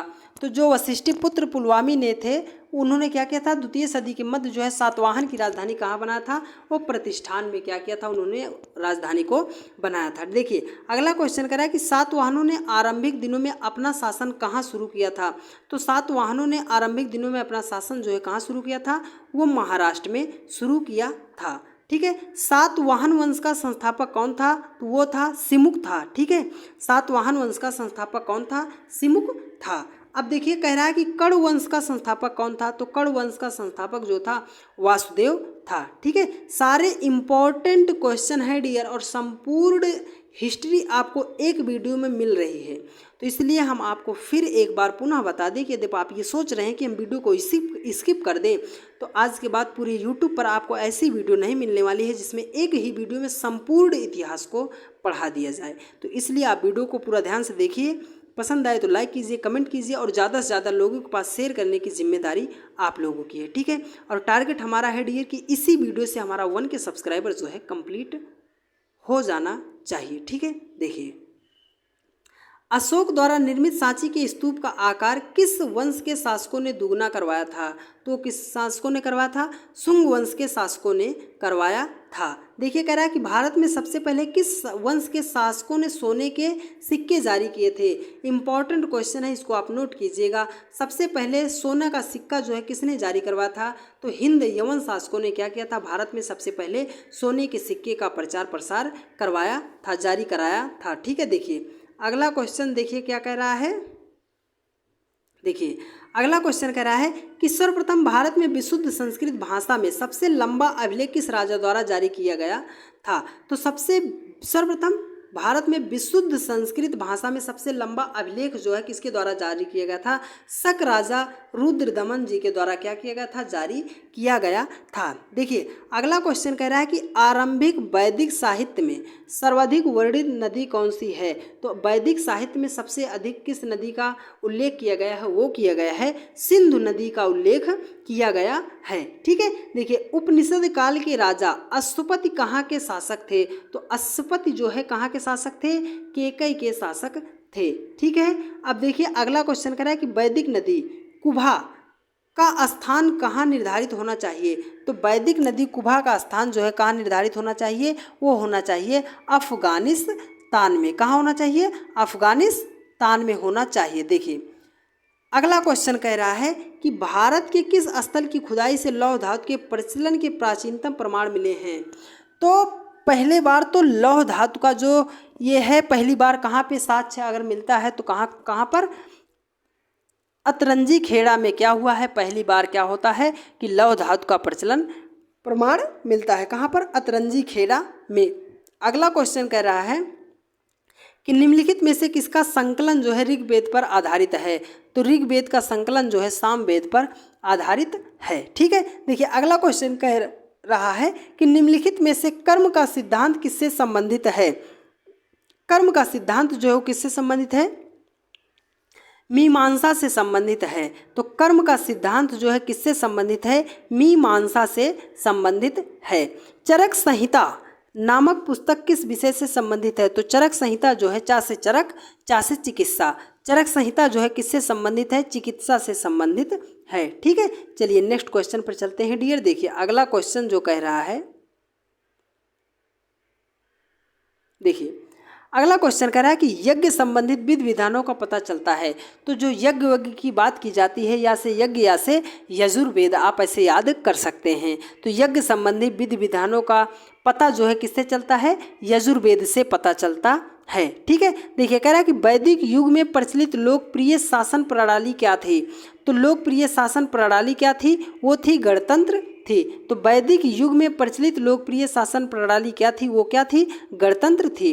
देखिए निम्नलिखित में से कौन सी भारतीय दर्शन की आरंभिक विचारधारा है। तो सांख्य जो है वो क्या है, भारतीय दर्शन की आरंभिक विचारधारा है। देखिए अगला क्वेश्चन कह रहा है कि निम्नलिखित में से वह दस्तकारी कौन ऐसी है जो आर्यों द्वारा व्यवहार में नहीं लाई गई थी। तो व्यवहारी मतलब लुहार जो है या लुहारगिरी जो है वो आर्यों के द्वारा क्या हुआ था, व्यवहार में नहीं लाई गई थी। ठीक है, चलिए नेक्स्ट क्वेश्चन पर चलते हैं। देखिए अगला क्वेश्चन कह रहा है, देखिए कि किस वेद में जादुई माया या वशीकरण का वर्णन है। ये इंपॉर्टेंट क्वेश्चन है, कई बार पेपर में पूछा गया है। तो जादुई माया और वशीकरण का वर्णन जो है वो अथर्ववेद में है। आर्य शब्द इंगित करता है निर्जात समूह को, है ना। तो आर्य शब्द किसको इंगित करता है? निर्जात समूह को क्या करता है? इंगित करता है। ऋग्वेद में कुल कितने मंडल हैं? तो ऋग्वेद में कुल कितने मंडल हैं? वहाँ पर आपको 10 मंडल मिलते हैं। तो ऋग्वेद में कितने मंडल हैं? ऋग्वेद में 10 मंडल हैं। ठीक है। निम्नांकित में से कौन प्रस्थानत्रयी में शामिल नहीं है? तो प्रस्थानत्रयी में कौन शामिल नहीं है? वो शामिल नहीं है भागवत जो होता है हमारा प्रस्थानत्रयी में शामिल नहीं होता है। ठीक है। चलिए नेक्स्ट क्वेश्चन पर चलते हैं डियर। देखिए अगला क्वेश्चन जो कह रहा है, देखिए अगला क्वेश्चन कह रहा है कि झेलम नदी के किनारे प्रसिद्ध वितस्ता का युद्ध किन किन शासकों के बीच हुआ था? तो इम्पॉर्टेंट क्वेश्चन है डियर कि वितस्ता का युद्ध जो है वो किस नदी के किनारे हुआ था? वो हुआ था झेलम नदी के किनारे। हुआ किसके मध्य था? तो पोरस और सिकंदर के मध्य जो है हुआ था वितस्ता का युद्ध। ठीक है। अगला क्वेश्चन कह रहा है कि निम्नलिखित में से किसने शुद्ध सोने के सिक्के जारी किए थे? तो शुद्ध सोने के सिक्के जो है कुषाण शासकों के द्वारा जारी किया गया था। तो कुषाणों के द्वारा क्या किया गया था? शुद्ध सोने के सिक्के को क्या किया गया था? जारी किया गया था। देखिए मौर्य काल में निर्मित सुदर्शन झील का निर्माण किसने करवाया था? तो सुदर्शन झील का निर्माण जो है किसने करवाया था? पुष्पगुप्त जी के द्वारा क्या किया गया था? सुदर्शन झील का निर्माण करवाया गया था। अगला क्वेश्चन कह रहा है कि गुप्त वंश का संस्थापक कौन था? तो गुप्त वंश का जो संस्थापक था वो कौन था? वो था श्री गुप्त था। तो गुप्त वंश का संस्थापक कौन था? श्री गुप्त था। ठीक है। चलिए नेक्स्ट क्वेश्चन पर चलते हैं डियर। देखिए अगला क्वेश्चन जो कह रहा है, देखिए कह रहा है कि मेहरौली का स्तंभ लेख किस शासक से संबंधित है? तो जो मेहरौली का स्तंभ लेख है वो किस शासक से संबंधित है? वो संबंधित है चंद्रगुप्त द्वितीय से। तो मेहरौली का जो स्तंभ लेख किस शासक से संबंधित है? वो संबंधित है चंद्रगुप्त द्वितीय से संबंधित है। ठीक है। देखिए अगला क्वेश्चन कह रहा है कि गुप्त काल के किस शासक को कविराज कहा गया है? तो कविराज किसको कहा गया है? समुद्रगुप्त को हम क्या कहते हैं? कविराज के नाम से जानते हैं। ठीक है। नेक्स्ट क्वेश्चन देखिए कह रहा है कि दीवानी एवं फौजदारी से संबंधित ग्रंथ की रचना सर्वप्रथम कब हुई थी? तो दीवानी और फौजदारी से संबंधित ग्रंथ की रचना जो है सर्वप्रथम कब हुई थी? तो गुप्त काल में हुई थी। अगला क्वेश्चन कह रहा है कि श्रीलंका के राजा मेघवर्मन ने किस स्थान पर भगवान बुद्ध का मंदिर बनवाने के लिए समुद्रगुप्त से अनुमति मांगी थी? तो वो मांगी थी कहाँ पर? बोध गया में मांगी थी। श्रीलंका के मेघवर्मन ने किससे अनुमति मांगी थी? समुद्रगुप्त से अनुमति मांगी थी। ठीक है। चलिए नेक्स्ट क्वेश्चन पर चलते हैं डियर। ये देखिए आ चुके हैं नेक्स्ट क्वेश्चन पर। देखिए कह रहा है कि चंद्रगुप्त द्वितीय ने कब विक्रमादित्य की उपाधि धारण की थी?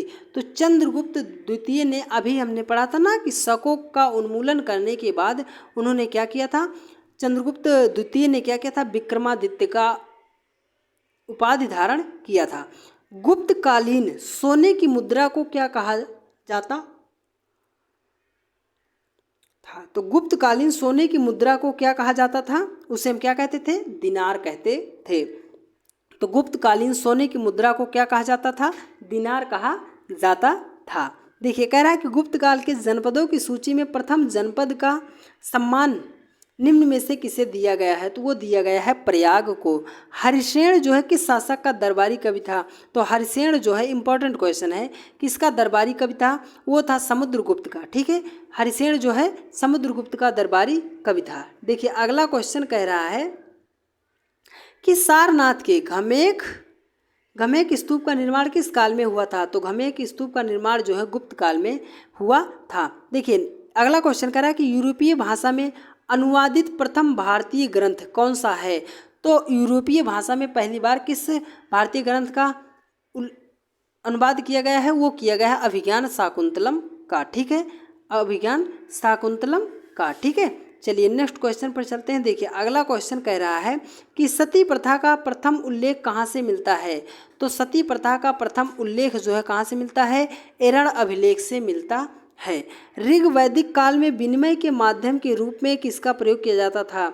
वो किया जाता था किसका? गाय का। तो ऋग वैदिक काल में विनिमय के माध्यम के रूप में किसका प्रयोग किया जाता था? गाय का प्रयोग किया जाता था। ठीक है, चलिए नेक्स्ट क्वेश्चन पर चलते हैं। देखिए अगला क्वेश्चन कह रहा है कि ऋग वैदिक युगीन परशुड़ी नदी का महत्व क्यों है? तो परशुड़ी नदी का महत्व इसलिए है, हमने अभी बताया ना कि दासराज युद्ध जो है वो परशुड़ी नदी के किनारे ही हुआ था। अगला क्वेश्चन कह रहा है कि निम्नलिखित में से ऋग्वेद में निम्न में से किसका उल्लेख नहीं मिलता है?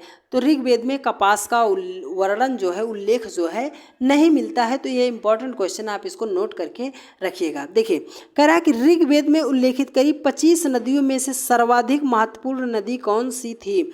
तो ऋग्वेद में उल्लेखित करीब 25 नदियों में सर्वाधिक महत्वपूर्ण नदी कौन थी? वो थी हमारी सरस्वती नदी थी। ठीक है, ऋग्वेद में जन और विष का उल्लेख क्रमशः कितनी बार हुआ है? तो जन का उल्लेख जो है 275 बार और विष का वो कितनी बार प्रयोग किया गया है? विष का 170 बार किया गया है। ठीक है, चलिए नेक्स्ट क्वेश्चन पर चलते हैं। देखिए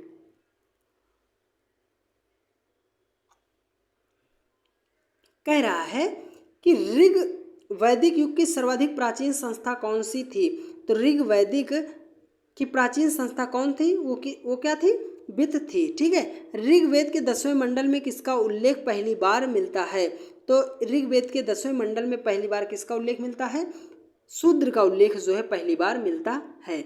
अब देखिए कह रहा है कि आर्य शब्द का शाब्दिक अर्थ है क्या है? तो अभी हमने देखा श्रेष्ठ या कुलीन होता है। ठीक है, देखो बोध गया में स्थित वह बोध वृक्ष जिसके नीचे बुद्ध को ज्ञान प्राप्त हुआ था किस शासक के द्वारा कटवा दिया गया था? तो वो गौंड के राजा शशांक के द्वारा क्या किया गया था?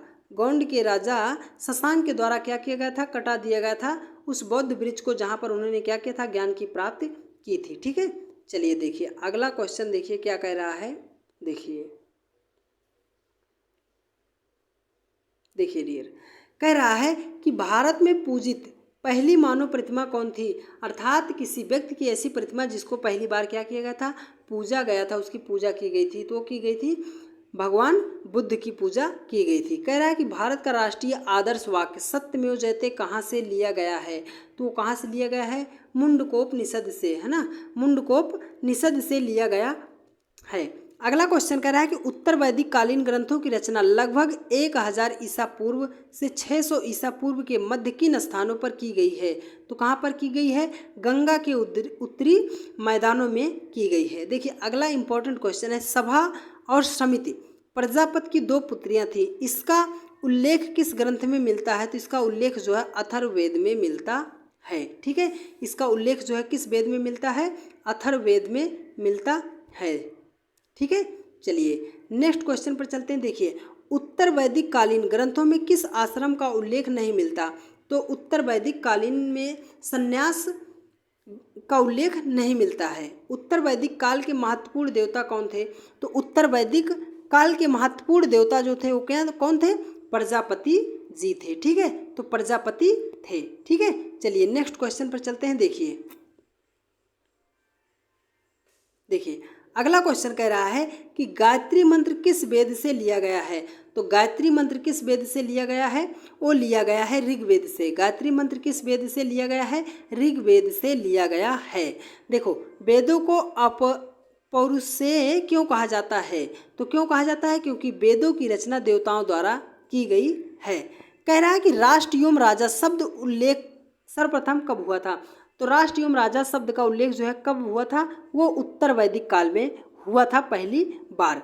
देखो आर्यों के मूल निवास स्थान के बारे में सर्वाधिक मान्य मत कौन सा है? तो वो कौन सा मान्य मत है? वो है मध्य एशिया में बैक्टीरिया। ठीक है, तो मध्य एशिया में बैक्टीरिया जो है वो क्या है? आर्यों के मूल निवास के बारे में सर्वाधिक मान्य मत है। भागवत धर्म का प्रधान ग्रंथ निम्न में लिखित में से कौन सा था? तो भागवत धर्म का प्रधान ग्रंथ जो है निम्नलिखित में से कौन सा था? वो था श्रीमद् भागवत गीता था। ठीक है, चलिए देखिए चलिए डियर देखते हैं नेक्स्ट क्वेश्चन को। ठीक है, चलिए दिखाते हैं आपको नेक्स्ट क्वेश्चन। चलिए डियर नेक्स्ट क्वेश्चन कह रहा है कि जैन मत का सॉरी डियर, एक मिनट रुकिएगा। देखिए कह रहा है कि जैन मत का सर्वाधिक प्रचार प्रसार किस समुदाय में हुआ था। तो जैन मत का जो है सर्वाधिक प्रचार प्रसार जो है वो व्यापारी वर्ग में हुआ था। देखिए जैन धर्म में श्वेतांबर और दिगंबर संप्रदायों में कब विभाजित हुआ था। तो जैन धर्म जो है श्वेतांबर और दिगंबर में संप्रदायों में कब विभक्त हुआ था। तो चंद्रगुप्त मौर्य के समय में हुआ था। अगला क्वेश्चन कह रहा है कि जैन धर्म के विषय में कौन सा कथन सत्य नहीं है। तो देखो जैन धर्म में क्या क्या किया गया है, वर्ण व्यवस्था की निंदा की गई है। तो ऐसी कोई बात नहीं मिलती है कि जैन धर्म में वर्ण व्यवस्था की निंदा की गई हो। ठीक है, देखिए कह रहा है कि बाल गंगाधर तिलक को भारतीय असंतोष का पिता किसने कहा था। नोट कीजिएगा, ये इंपॉर्टेंट क्वेश्चन है। ठीक है, कि बाल गंगाधर तिलक को भारतीय असंतोष का पिता किसने कहा था। तो वैलेंटाइन सिराल ने क्या किया था, बाल गंगाधर तिलक को भारतीय असंतोष का पिता कहा था। ठीक है, चलिए नेक्स्ट क्वेश्चन पर चलते हैं। देखिए अगला क्वेश्चन कह रहा है डियर,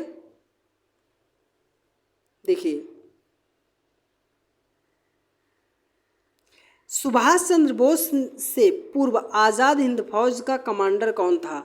तो सुभाष चंद्र बोस से पूर्व आज़ाद हिंद फौज का कमांडर कौन था, कैप्टन मोहन सिंह जी थे। ठीक है, देखिए अगला क्वेश्चन कह रहा है कि निम्नलिखित में से निष्क शब्द का प्रयोग किस आभूषण के लिए किया गया है।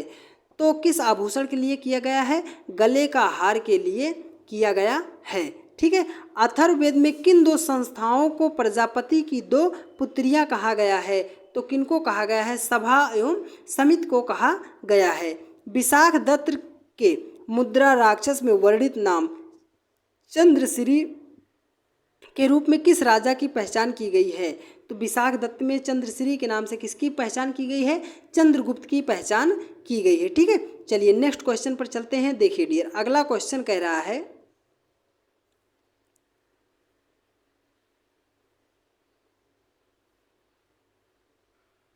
देखिए डियर अगला क्वेश्चन कर रहा है कि निम्नलिखित में से कौन सा प्रांत मौर्य साम्राज्य से बाहर था।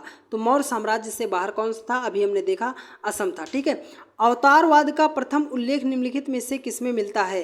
तो अवतारवाद का उल्लेख जो है किसमें मिलता है, भगवती गीता में मिलता है। ठीक है, चलिए नेक्स्ट क्वेश्चन पर चलते हैं। देखिए अगला क्वेश्चन जो कह रहा है, देखिए कह रहा है कि तमिल राष्ट्र में दुर्गा का तादाम्य तमिल देवी है ना कोरवई से किया गया है, वह किस तत्व की तमिल देवी थी। देखिए कह रहा है कि तमिल राष्ट्र में दुर्गा का तादम्य जो है किया गया हो किस तत्व से सम्मिलित थी, वह युद्ध और विजय से सम्मिलित थी।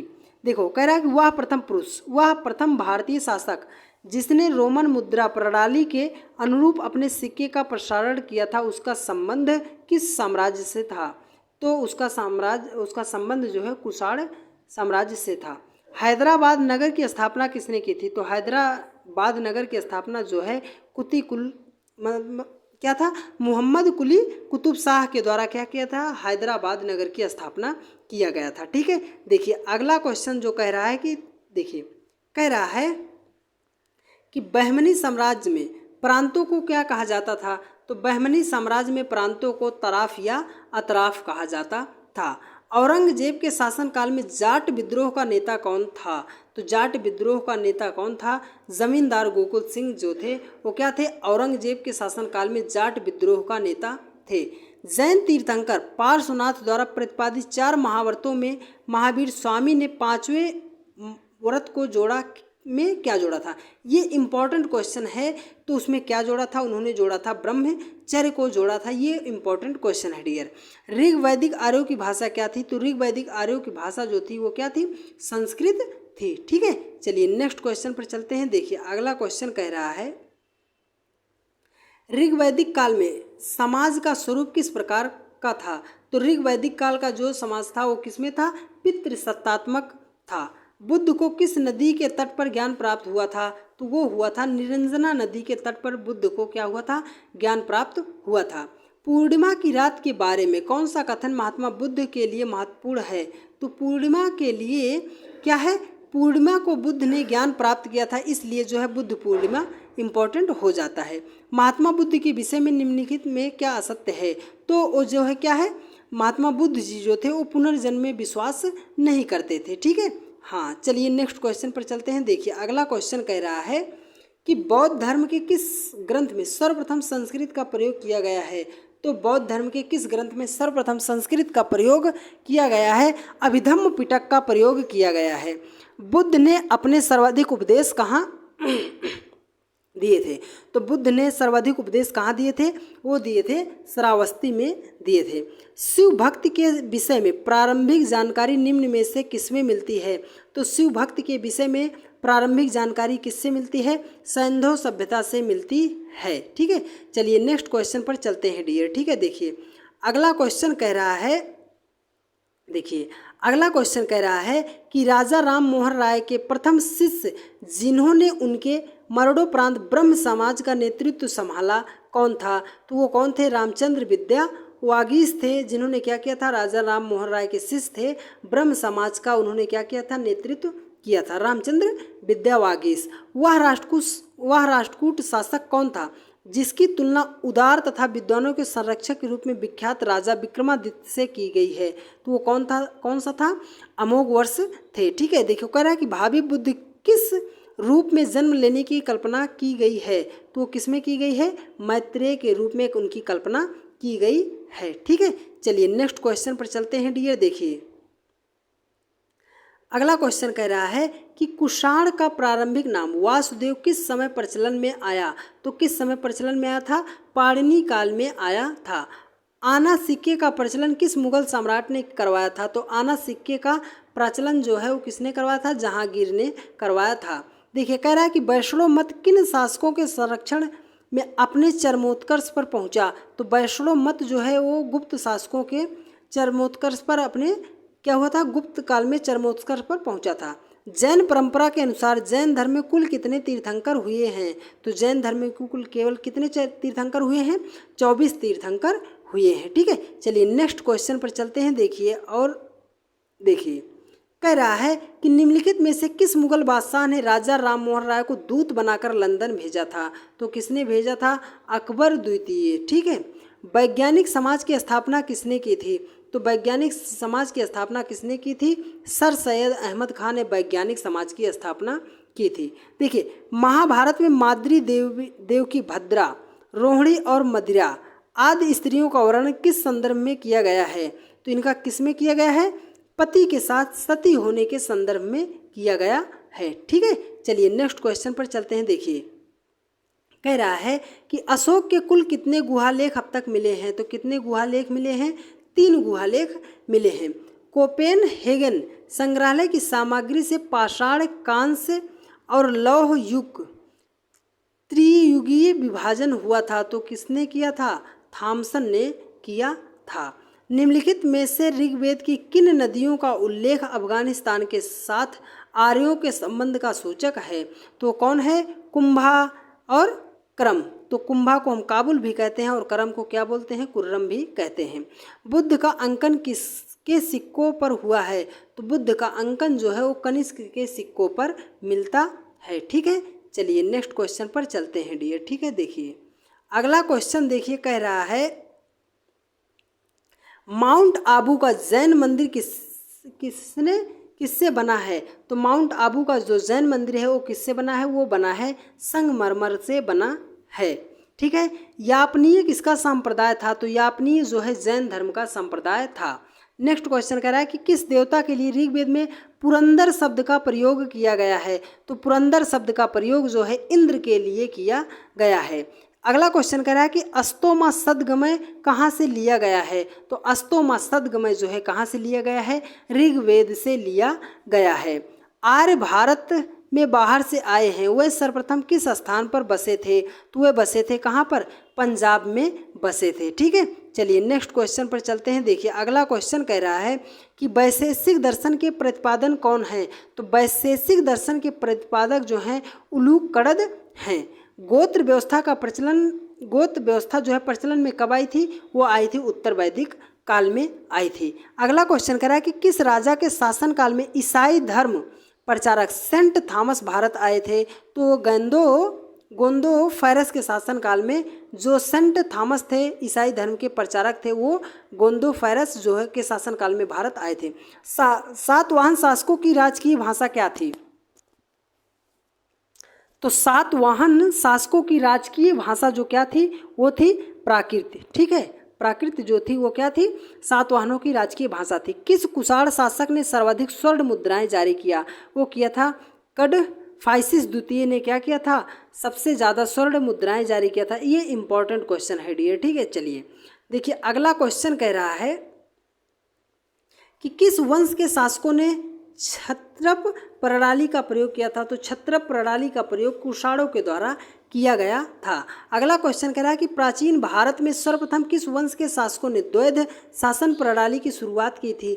तो प्राचीन भारत में सर्वप्रथम द्वैध शासन प्रणाली का प्रयोग जो है कुषाणों के द्वारा किया गया था। अगला क्वेश्चन कर रहा है कि निम्नलिखित में से किस विद्वान ने कनिष्क की राजभाषा को सुशोभित नहीं किया। तो वसुबंधु जो थे उन्होंने क्या किया था, इसको सुशोभित नहीं किया था। सर्वप्रथम रोम के साथ किन लोगों का व्यापार प्रारंभ हुआ था। तो रोम के साथ जो है तमिल एवं चेरों का व्यापार प्रारंभ हुआ था। ठीक है, अगला क्वेश्चन देखिए कह रहा है, अगला क्वेश्चन कह रहा है कि प्रसिद्ध रेशम मार्ग पर किस वंश के शासकों का अधिकार था। तो रेशम मार्ग पर किस वंश के शासकों का अधिकार था, कुषाणों का अधिकार था। अगला क्वेश्चन कह रहा है कि किस काल में अछूत की अवधारणा स्पष्ट रूप से उदित हुई। तो स्पष्ट रूप से उदित हुई थी धर्मशास्त्र के काल में। देखिए अगला क्वेश्चन कह रहा है कि प्राचीन भारत में निष्क नाम से किसे जाना जाता है। तो निष्क नाम से किसको जाना जाता है, स्वर्ण आभूषण को हम क्या कहते हैं प्राचीन भारत में, निष्क नाम से उसको क्या किया जाता था, जाना जाता था। ठीक है, देखिए अब अगला क्वेश्चन आ गया है। देखिए कह रहा है कि कौन सा वेद अंशतः गद्य रूप में भी रचित है।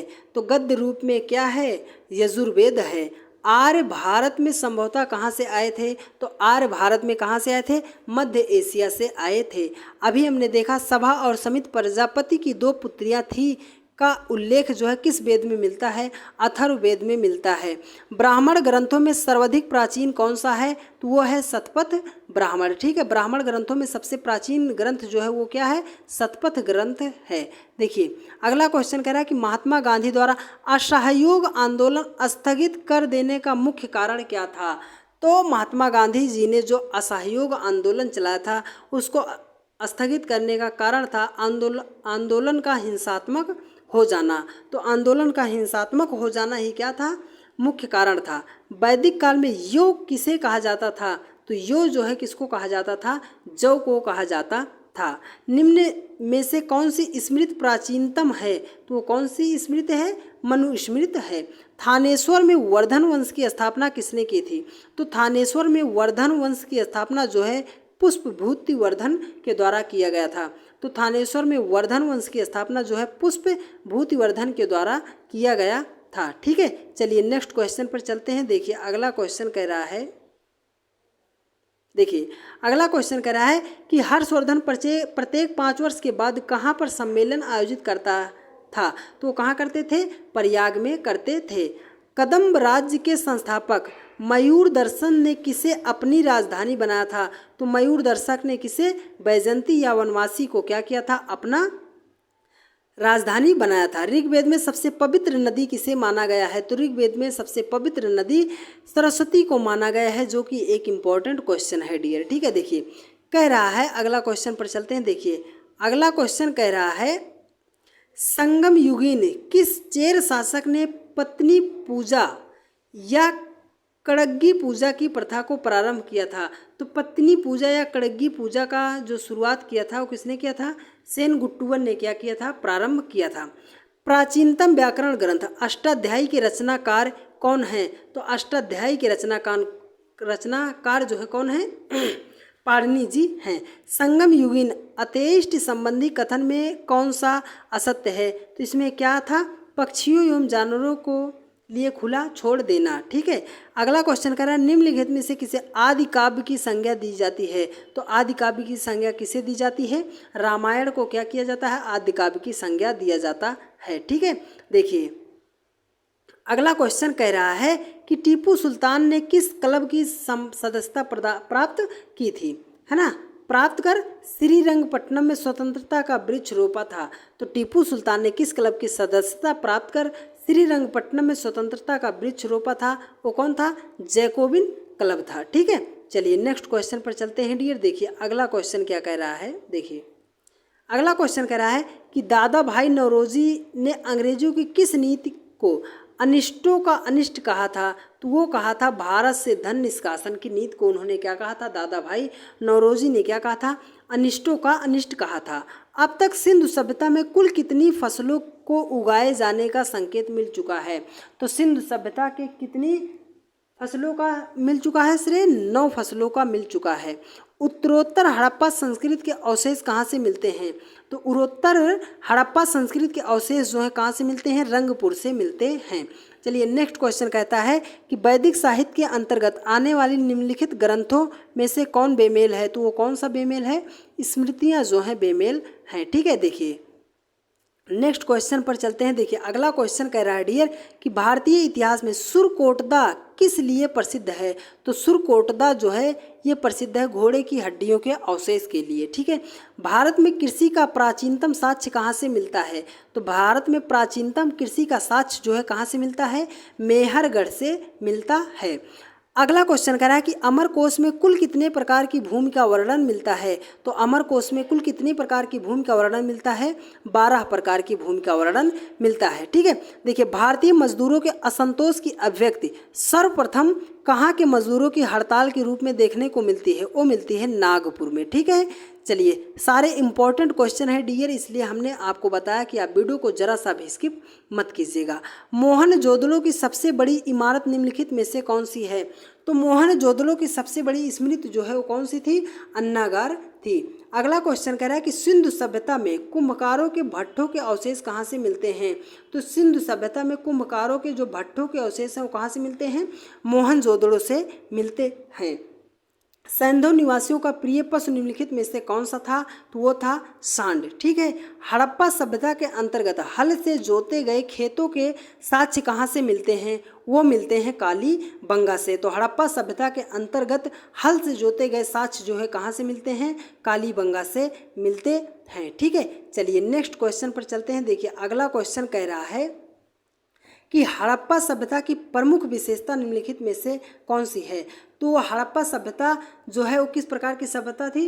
वो नगरीय नियोजन सभ्यता थी। ठीक है, ऋग्वेद का वह कौन सा प्रतापी देवता है जिसका 250 सूक्तों में वर्णन मिलता है? तो किसमें मिलता है?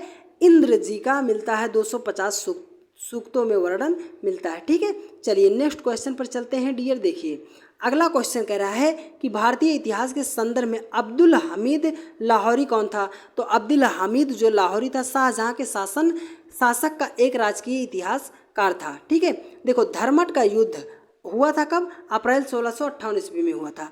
निम्न में से किनके बीच युद्ध लड़ा गया था? तो धर्मट का युद्ध जो है औरंगजेब और दारा शिकोह के बीच लड़ा गया था। ठीक है, औरंगजेब और दारा शिकोह जो क्या थे? भाई भाई थे, जिन्होंने क्या किया था?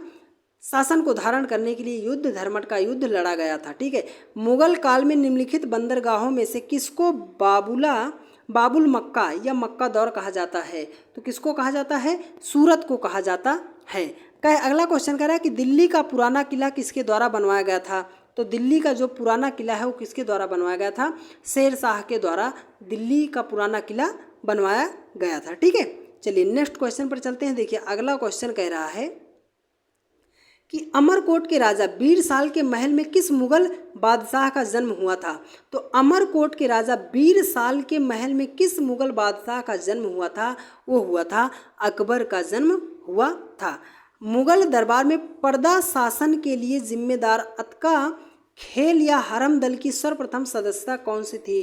तो वो कौन थी? माहम अनगा थी। देखिए अगला क्वेश्चन कह रहा है कि निम्न इतिहासकारों में से किसने अकबर को इस्लाम धर्म का शत्रु कहा है?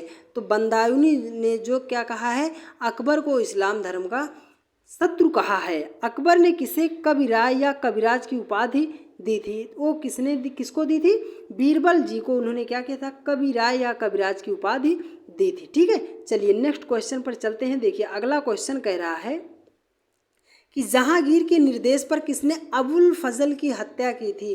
तो अबुल फजल की हत्या जो है वीर सिंह बुंदेला ने की थी। तो जहांगीर के निर्देश पर अबुल फजल की हत्या वीर सिंह बुंदेला के द्वारा की गई थी। ठीक है, देखिए, मैंने अपना राज्य अपनी प्यारी बेगम के हाथों में एक प्याला शराब और एक प्याला शोरबे के लिए बेच दिया। यह कथन किस बादशाह का है? वो कौन सा बादशाह था? जहांगीर था। जो चित्रकला के शत्रु हैं मैं उनका शत्रु हूँ, यह कथन किसका है? जहांगीर। ठीक है, यही कारण था कि स्थापत्य कला जो है, चित्रकला जो है अपने चित्रकला जो है परम चरम सीमा पर थी। किसके शासनकाल में? जहांगीर के शासन काल में। ठीक है, चलिए देखिए अगला क्वेश्चन जो कह रहा है, अगला क्वेश्चन कह रहा है कि किस जाट नेता ने बादशाह अकबर के मकबरे को हानि पहुंचाई तथा अकबर की कब्र को खोदकर उसकी अस्थियों को जला दिया था? तो किसने जला दिया था?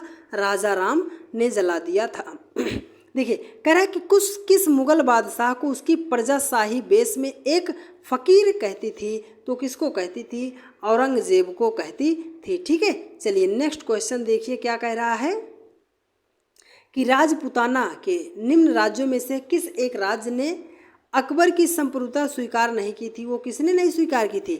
मेवाड़ ने स्वीकार नहीं की थी। शिवाजी के अष्टप्रधान का जो सदस्य विदेशी मामलों की देखरेख करता था वह कौन था?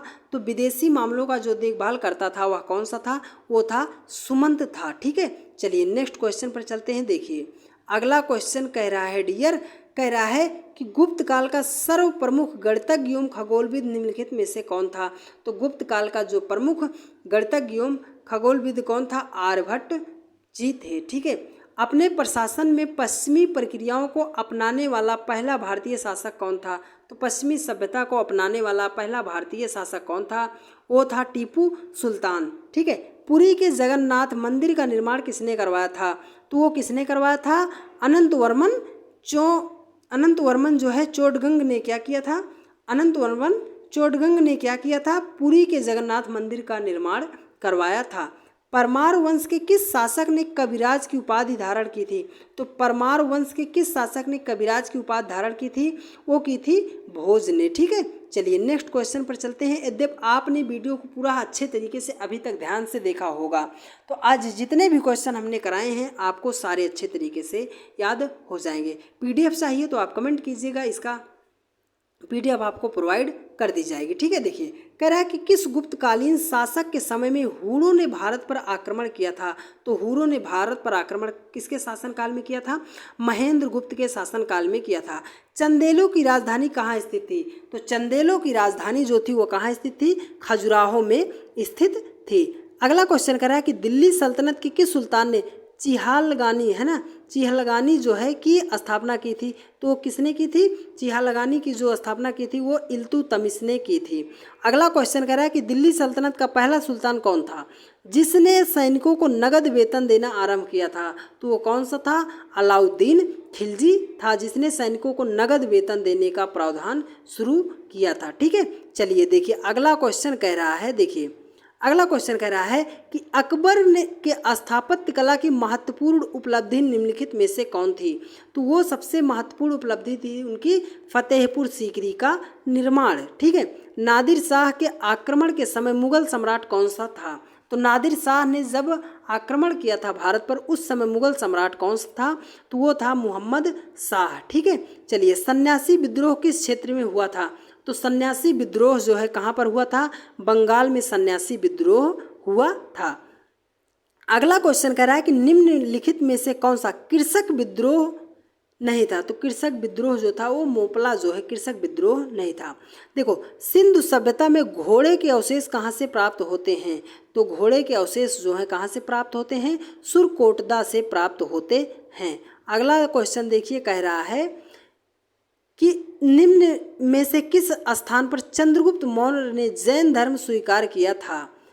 है ना, जैन धर्म स्वीकार कर अपने शरीर का त्याग किया था। तो चंद्रगुप्त मौर्य ने कहाँ पर अपने शरीर का त्याग किया था? वो किया था श्रवणबेल गोला में किया था। ठीक है, चलिए नेक्स्ट क्वेश्चन पर चलते हैं। देखिए किस सातवाहन नरेश ने वेंकटक स्वामी की उपाधि ग्रहण की थी? तो वेंकटक स्वामी की उपाधि जो है गौतमी सातकर्णी के द्वारा किया गया था। तो ये आज आपके 250 क्वेश्चन डियर कंप्लीट हो गए। 250 क्वेश्चन आज आपके इस वीडियो में कंप्लीट कर दिए गए हैं और इसके एक पार्ट और हो जाएगा, नहीं तो क्या हो जाएगी, वीडियो बहुत ज़्यादा लंबी हो जाएगी। तो यदि आप चैनल पर नए हैं, आपने वीडियो को देखा है, तो चैनल को आप तुरंत क्या कीजिए, सब्सक्राइब कीजिए और ज़्यादा से ज़्यादा दोस्तों के पास शेयर करने का प्रयास कीजिए। यदि आप इस वीडियो से हमारा 1K सब्सक्राइबर यहाँ पर क्या करते हैं, कंप्लीट करा देते हैं डियर, तो आपको क्या होगा कि अगला पार्ट जो है आपको कल या परसों में अगला पार्ट भी दे दिया जाएगा। और कमेंट करके बताइएगा डियर कि आपको वीडियो कैसी लगी है। ठीक है, कमेंट करके आप बताइएगा कि आपको वीडियो कैसी लगी है। जब आपको PDF चाहिए तो आप कमेंट कर दीजिएगा, आपको PDF भी प्रोवाइड कर दी जाएगी। तो वीडियो कैसी लगी है कमेंट कीजिएगा। जब आप चैनल पर नए हैं तो चैनल को सब्सक्राइब करके बेल आइकन को जरूर प्रेस कर लीजिएगा। ठीक है, मिलते हैं आप लोगों से नेक्स्ट पार्ट में। तब तक के लिए जय हिंद, जय भारत, वंदे मातरम। खुश रहिए, मस्त रहिए और अपनी पढ़ाई में अच्छे तरीके से व्यस्त रहिए। Love you, take care. Video को ज़्यादा से ज़्यादा शेयर करने की जिम्मेदारी आप लोगों की है। आज आपका कंप्लीट हुआ 250 क्वेश्चन। अगले क्वेश्चन में हम करेंगे नेक्स्ट वीडियो में। Thank you.